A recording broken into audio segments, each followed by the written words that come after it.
자, 어제 저희가 이제 김동현 기자 나왔을 때도 같이 얘기를 나눠봤습니다만, 이제 두산 베어스의 신임 감독, 이제 김태형 감독이죠. 김태형 감독과 또 이제 이별을 하고 또 새로운 감독으로 이제 이승엽 감독을 선임할 것이 뭐 거의 유력해 보인다라는 이제 기사들이 또 많이 쏟아지고 있었습니다. 이제 그러다 보니까 이 삼성 라이온즈 친정팀이죠. 친정팀과 엮이지 않을 수가 없는 그런 상황인데요. 이제 박진만 감독 땡 사실 이제 감독 땡 꼬리표를 이제 떼고 정식 감독으로 임명되는 것이 거의 유력해 보였습니다만, 어제 이제 감독 후보 3명으로 압축되었고 현재 후보 3명이 그룹 보고에 올라갔다. 다시 말하면 이제 최고위층 그룹의 결정을 기다리고 있는 중이다라는 이제 인터뷰까지 나왔습니다. 박진만 대행 포함해서 이제 외부 인사 2명이 지금 뭐 포함된 그런 상황이라고 하는데, 지금 뭐 어떻게 보십니까? 박진만 감독 대행 사실 이제 후반기에 허삼영 감독을 대신해서 또 굉장히 좋은 성적을 또 거뒀다고 생각이 드는데, 위원님이 보시기에는 이 삼성 라이온즈 감독, 새로운 감독 어떤? 내 생각. 네. 뭐 나도 이제 막 그 주위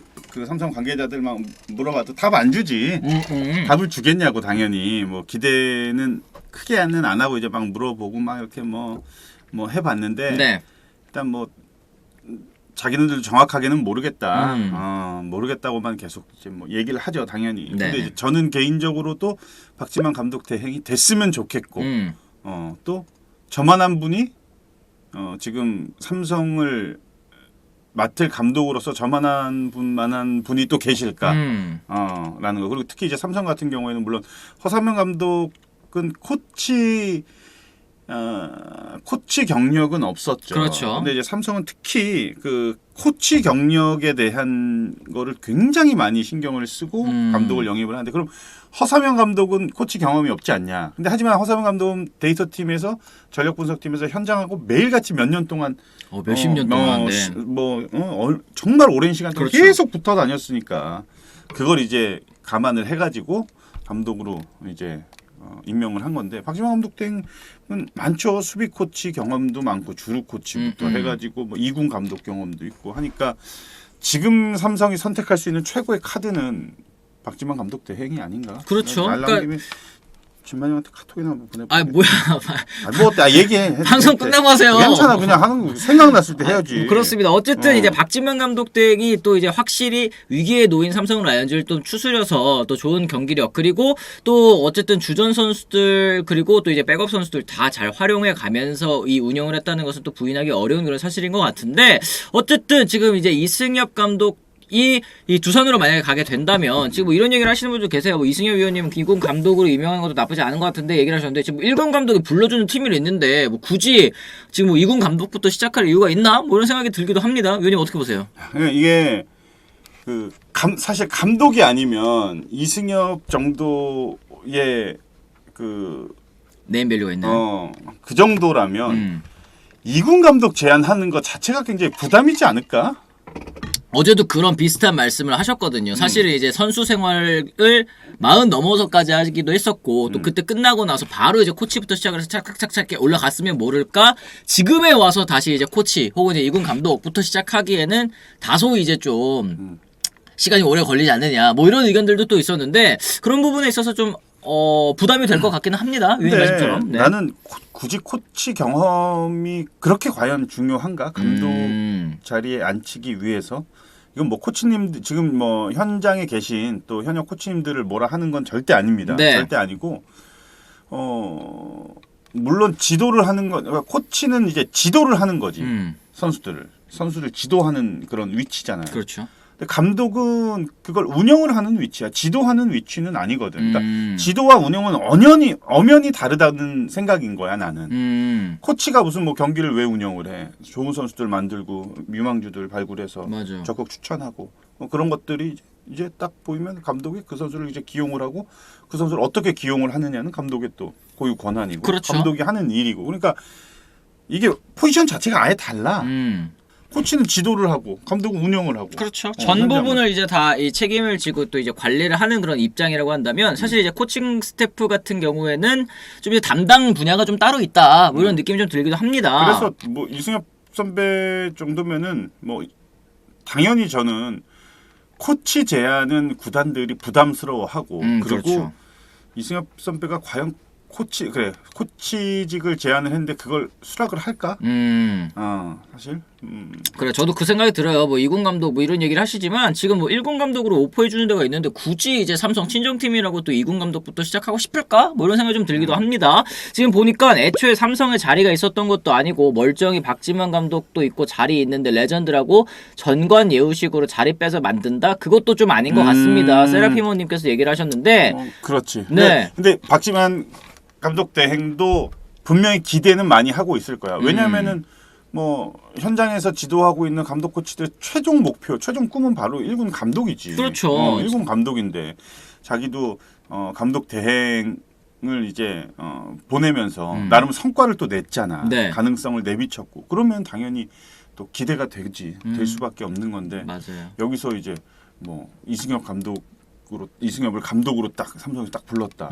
그러면 감독 대행에서 좋은 성과 얻었는데 할만 나겠나? 그렇죠. 그러면은 이제 사실은 이 명분이 저는 없다는 생각이 들기는 해요. 물론 이제 삼성 팬분들에게 이승엽 선수 정말 뭐 어마어마한 레전드고 특별한 의미가 있는 선수이지만 지금은 사실상 이제 코칭 스태프 경험도 없는 이 이승엽 감독보다는 감독 대행이었던 잘했던 이 박지만 감독이 이제 정식으로 이제 부임하는 게 오히려 더 순리에 맞지 않나라는 생각이 좀 들긴 합니다. 지금 보면 뭐 삼성이 타이밍 놓친 걸 또 이승엽 탓하면 되나 이것도 어느 정도 또 맞는 이야기인 것 같긴 합니다. 서로 이제 타이밍이 좀 어긋났다라는 말씀을 좀 드릴 수 있을 것 같고 제가 이제 보냈어요. 삼성이 발표를 했죠. 네. 감독 발표가 아니라 이제 11월 1일 되면 삼성은 저기 일본 오키나와에 있는 이제 삼성 전용 구장 마무리훈련을 가거든.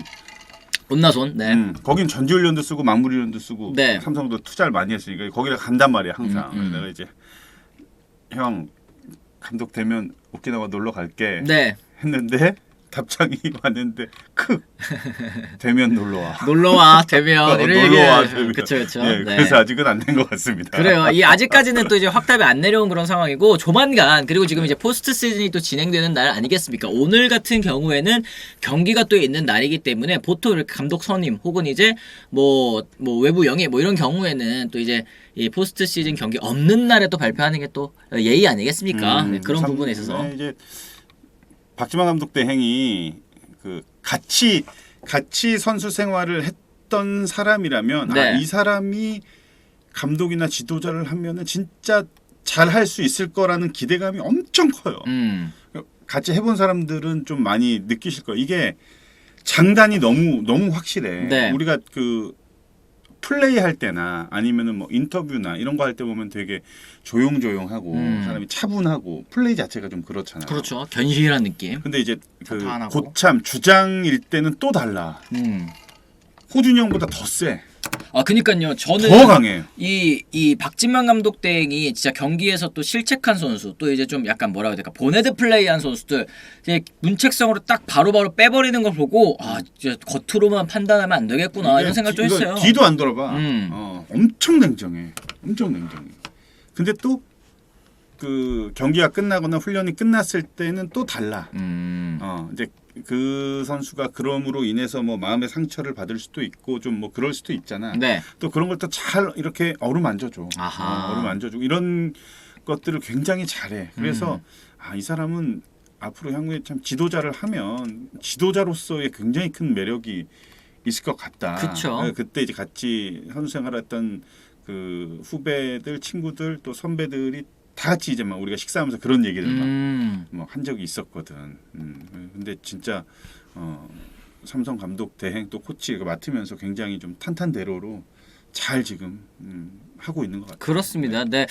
지금 볼까요? 레나님이 올 사람은 결국 순리대로 돌아오기 마련이라고 생각을 한다. 지금 뭐 억지로 이승엽 감독이 레전드니까 삼성으로 와야 돼 이런 것보다는 그래도 이제 두산 베어스 이 새로 감독 경력을 시작하기에 리빌딩 사실 이제 9위로 또 올 시즌 끝나지 않았습니까? 또 성적 부담이 사실 상대적으로 적은 팀에서 시작하는 게 더 좋을 수도 있겠다라는 생각도 들기도 하고요.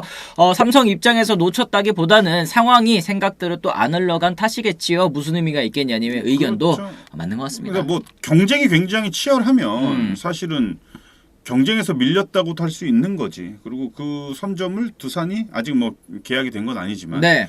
발빠르게 움직여서 빠르게 지금 진행을 시켜가지고 여기까지 맞습니다. 만들어 놓은 게 오히려 어떻게 보면 두산의 프런트가 굉장히 또 잘 움직이고 있다. 그렇습니다. 그러니까 두산은 항상 보면은 뭐 그동안 왕조 시절 너무나도 오랜 시간 좋은 성적 내면서 했지만 올해 좀 삐끗했잖아요. 네. 하지만 프런트의 그 업무 능력이나 이런 것들은 진짜 지금 몇 년째, 수년째 지금 계속 호평을 지금 받고 있으니까 이번 건도 마찬가지 아닐까 싶어 나는. 그러네요. 하여튼 또 이렇게 저희가 박진만 감독 대행에 대한 이야기를 또 나눠봤고요. 또 빠른 시일 내에 좀 무언가 결정이 됐으면 좋겠다 이런 정도는 말씀드릴 수 있을 것 같습니다.